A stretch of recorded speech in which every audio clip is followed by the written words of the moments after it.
liberté de penser, ma liberté de penser. Je peux vider mes poches. Eh, ma liberté de penser, dit Florent Pagny, bien sûr, mais ma liberté de s'exprimer, c'est pas mal non plus. Alors, attention, disons tout de suite, soyons très clairs, on est évidemment contre les appels à la haine et les appels au meurtre. Il y a eu trop de choses qui se sont passées pour qu'on puisse accepter ça, et ça, il faut le sanctionner tout de suite. Et il faut le sanctionner formidablement et très fort et rapidement. Mais, là, ce n'est pas du tout. On parle de la fameuse loi Avia, qui a été conçue par la députée LREM, La République En Marche, l'année dernière, qui a commencé à être discutée en janvier, et d'ailleurs devant une assemblée assez vide. Alors, il s'agissait au départ d'une loi contre les appels à la haine. Bon, très bien, ok, sur les réseaux sociaux, parce que les réseaux sociaux, apparemment, seraient les seuls qui font des appels à la haine, ce qui n'est pas vraiment le cas, mais très bien. Simplement, alors on a commencé à discuter, et puis, il y a une nouvelle obligation qui a éclipsé le reste de la loi, paragraphe 1 de l'article 1. Alors écoutez bien, auditeurs de Sud Radio, parce que c'est important, et vous êtes presque tous sur Internet et les réseaux sociaux. Elle exige, ce paragraphe, il exige que tous les sites web, pas uniquement les plateformes géantes, les Google et compagnie, etc., pas les grandes, hein, tous les sites web censurent en 1 heure, pas en 24 heures, en 1 heure, les contenus signalés par la police comme relevant du terrorisme. Parce qu'en attendant cette fameuse loi Avia, ce n'est plus la loi antienne, c'est une loi contre le terrorisme. Voilà. Et attention, très important, cette qualification n'est pas donnée par un juge, mais par la police. C'est-à-dire que la police peut exiger, si le site ne censure pas, il reçoit un communiqué de la police, voilà, vous avez publié tel post, tel tweet, tel truc sur Instagram et ailleurs, ou Facebook, et c'est un appel pour nous, dit la police, au terrorisme. Si le site ne censure pas le contenu très rapidement, même si en week-end pendant la nuit, la police peut exiger son blocage partout en France par les fournisseurs d'accès à Internet, c'est-à-dire Orange, SFR et compagnie. Alors, vous voyez ce à quoi ça renvoie. C'est quand même très fort. Alors, voilà comment Laetitia Avia, la députée de La République En Marche, voici comment, très rapidement, elle expliquait sa loi il y a quelques mois. Écoutez. Si j'ai déposé cette proposition de loi, c'est parce que j'ai été moi-même confrontée à ce phénomène, une déferlante de messages racistes que j'ai pu recevoir sur les réseaux sociaux. Cette proposition de loi, bien sûr, elle vise à aller au-delà de mon cas, au-delà de ce que j'ai pu voir. On a une augmentation des contenus haineux sur Internet, sur les réseaux sociaux, plus 30% entre l'année dernière et cette année. Le rapport de SOS Homophobie dit que 66% des agressions homophobes ont lieu sur Internet. Et on a d'autres études qui nous indiquent qu'un internaute sur 2 a été confronté à des messages de haine sur Internet. Alors qu'il y ait évidemment quelque chose à faire, c'est évident.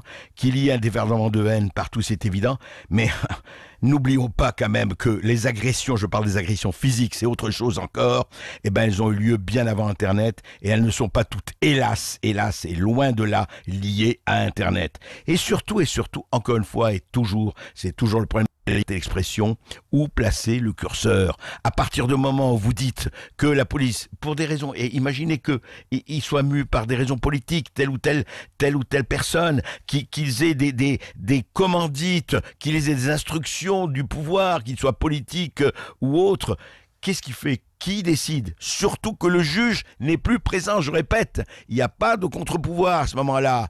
Et voici ce qu'ajoute là, il y a quelques jours, à l'Assemblée nationale, Laetitia Avia, puisque je rappelle que la loi doit être en principe votée définitivement demain le 13 mai. Écoutez Laetitia Avia, encore une fois. À vous, mes chers trolls, haters, têtes d'œufs anonymes, qui vous croyez seuls cachés derrière vos écrans, vous qui êtes infiniment petits et lâches, sachez que nous nous battrons pour vous trouver. Alors écoutez Laetitia Avia, faut arrêter de dire infiniment petit et lâche. Vous avez énormément de syndicats, d'associations, de personnes et mais vraiment de tout genre. Il y a une pétition qui a été signée contre cette loi par 86 000 personnes qui donnent leur nom. Alors non, c'est trop facile ça, petit lâche. Hein, ça aussi c'est un peu petit ce que vous dites. Alors qu'est-ce qui se passe exactement et à quoi ça renvoie tout ça? On a demandé donc à un avocat et de nous dire ce qu'il en est. Bonjour, maître François, Stanislas François, bonjour. Bonjour. Bonjour. Alors, vous êtes avocat en droit public du barreau de Lyon et vous enseignez à l'Université catholique de Lyon.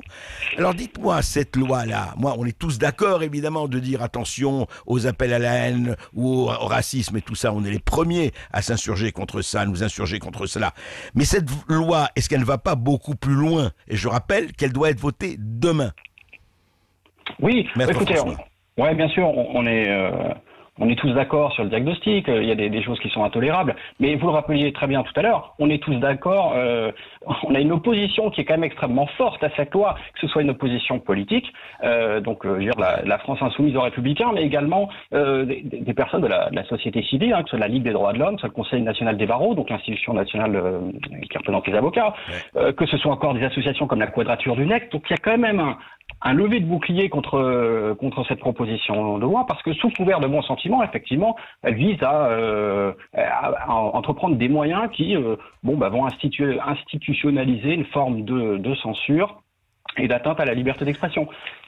Alors comment pratiquement, justement, Maître François, c'est important d'expliquer ça, parce que comme vous dites, voyez, Laetitia Veil, il n'y a pas que des trolls, comme vous dites, la France insoumise, les Républicains, les associations, tout le monde s'est élevé contre ça, hein, et ils se cachent pas là-dessus. Mais alors, pratiquement, ça veut dire quoi? Ça veut dire que, par exemple, moi, j'émets une polémique, je poste un article, une chronique, etc., ou un mot, ou un tweet très polémique envers quelqu'un. On peut considérer, donc, X ou Y peut considérer que ça tombe sous l'appel à la haine ou au terrorisme. C'est ça que ça veut dire? Le problème ici, c'est qui va apprécier. Qui va apprécier finalement, il y aura deux personnes.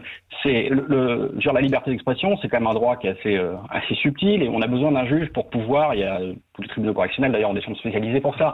On a besoin d'un juge qui permette de la garantir. Ici, on prend un petit peu les choses de vitesse, hein, c'est-à-dire que sous couvert de augmentation du fait des réseaux sociaux, hein, parce qu'il y a une viralité sur les réseaux sociaux des contenus, on s'est dit on n'a pas le temps d'aller voir le juge, on va mettre en place des options très rapides. Concrètement, c'est l'idée de dire il y a un contenu quel qu'il soit, qui peut offenser quelqu'un, et cette personne a la possibilité de le signaler et de considérer qu'il est manifestement illicite et demander sa suppression dans un délai de 24 heures à une plateforme. Donc on a ici tout type de contenu, mais c'est très large, parce que la notion, alors c'est une loi qui souhaite lutter contre la haine, mais cette notion-là, elle a évolué d'ailleurs au fil de la procédure législative.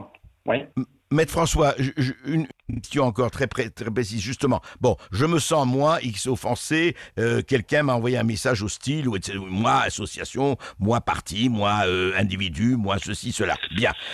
Donc, j'envoie, moi, à qui? À la plateforme, je me plains à qui? Oui, vous signalez à la plateforme qui, ensuite, devra examiner. Et si elle considère que c'est manifestement illicite, dans ce cas-là, elle retire. Voilà, donc il n'y a pas de... Mais est-ce qu'elle va pas être, amenée, parce qu'on lui dit attention, sinon on vous retire le site, on vous retire tout ça. Enfin, est-ce que la plateforme ne va pas être incitée à faire du zèle? Oui, elle va être incitée à faire du zèle, et ça, c'est des choses qui ont été soulignées, que ce soit, je cite notamment une notification de la Commission européenne du 22 novembre 2019, donc parce que cette loi elle va modifier la loi pour la confiance dans l'économie numérique, donc une transposition directive, donc l'Union européenne vient ici nous dire ce qu'il en pense.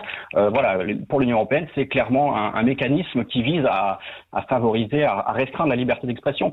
Là où c'est dangereux, c'est parce que c'est intéressant ce que vous étiez en train de dire. Vous étiez en train de dire si moi je me sens offensé. Le problème, c'est que quel est le champ d'application de la liberté d'expression?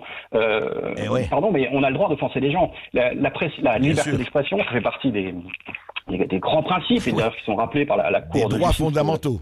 Oui, l'Union européenne. La liberté d'expression, ça couvre à la fois les opinions qui peuvent être communément admises et qui rentrent dans le débat traditionnel et qui ne font pas de vagues, et puis également, et là on a des décisions de justice qui nous disent de jurisprudence constante, c'est toutes les propos aussi qui peuvent heurter, choquer, voire blesser. Ça fait partie de la liberté d'expression. Donc c'est pas parce que vous estimez être blessé que vous êtes dans votre bon droit. Mais moi, ce qui m'interroge ici, c'est quelle est la conception que peut avoir le législateur quand il propose ce type de loi. Comment il conçoit le rôle de l'État? Est-ce qu'il conçoit le rôle de l'État comme étant celui qui doit garantir les libertés publiques, ou alors qui doit flatter les ressentiments victimaires? Et ici, on va encourager les gens à se sentir victimes et à signaler, et donc à inonder les réseaux sociaux, les plateformes, qui elles-mêmes vont se trouver finalement pris entre le marteau et l'enclume, et de fait, il y a un effet incitatif à la surcensure. Et c'est des choses qui sont dénoncées à la fois par des avocats, mais également la Commission européenne, également par les sénateurs qui, sur ce point-là, avaient carrément expurgé le texte. Rejeter effectivement cet amendement. Mais il y a autre chose, Maître François, aussi. Le pouvoir, quel qu'il soit, de droite ou de gauche, tout pouvoir, peut être aussi enclin quand il voit tel ou tel site qu'il attaque de manière extrêmement forte, et c'est dans les opinions, enclin à dire attendez là, sous couvert d'attaque, c'est un encouragement à la haine et au terrorisme. Vous savez très bien les inclinations que peut avoir chacun du point de vue du pouvoir, c'est pas nouveau. Ça, cela dépend, c'est le problème ici, c'est qu'on a créé ce qu'on peut dire un délit sur mesure pour les plateformes, avec un champ d'application qui est sujet à interprétation, et c'est tout le problème de l'interprétation. Alors, on va couvrir tout cela de bons sentiments, c'est très bien, on lutte contre des choses abominables. Certes, voilà l'objectif. Maintenant, quels sont les moyens? C'est là que se pose le problème. On comprend bien l'objectif de devoir intervenir assez rapidement, parce qu'il y a un problème de viralité sur les réseaux sociaux, notamment, parce que on a une loi quand même, la loi. Dites-moi, oui, mais 1 heure, ça suffit, maître, dit en 1 heure.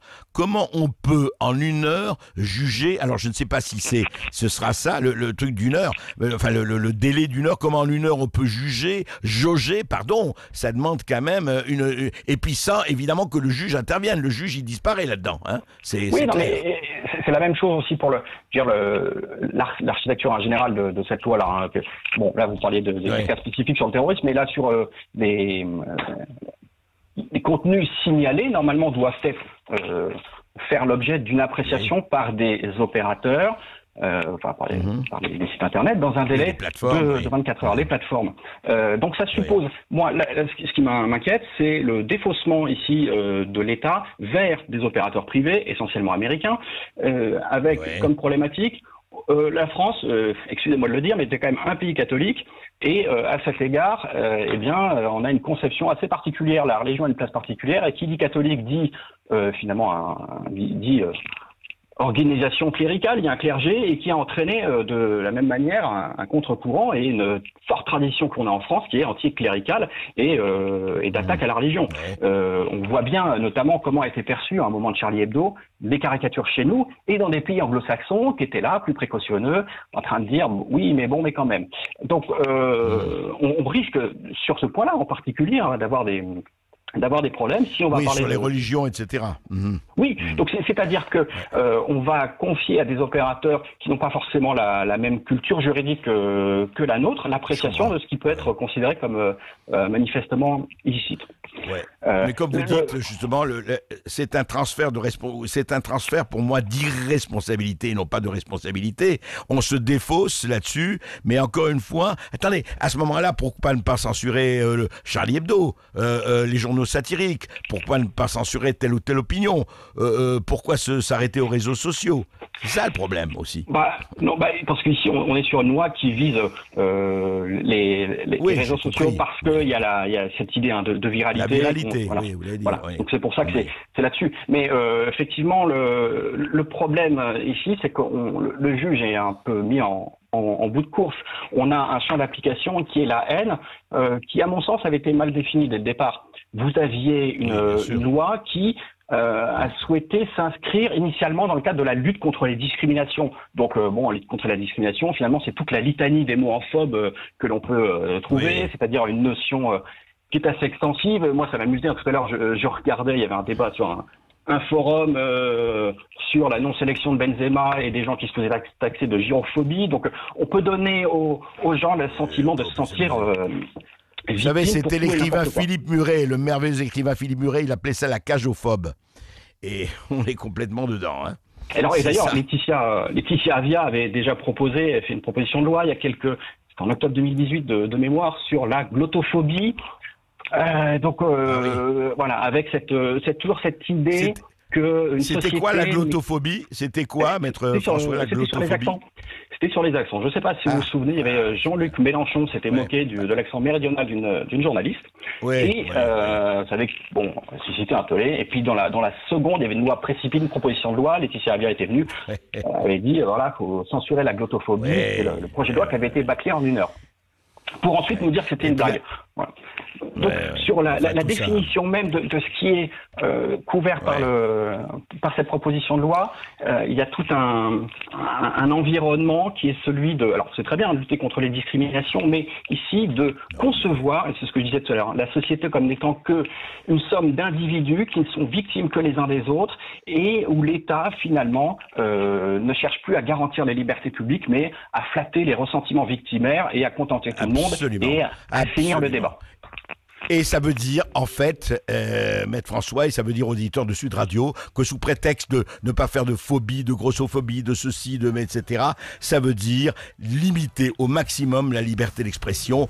On veut bien dire, ça s'appelle, c'est plus le serment d'Hippocrate, c'est les sermons d'Hypocrite. Merci Stanislas François. Et attention à demain, hein. On espère que les députés vont se ressaisir.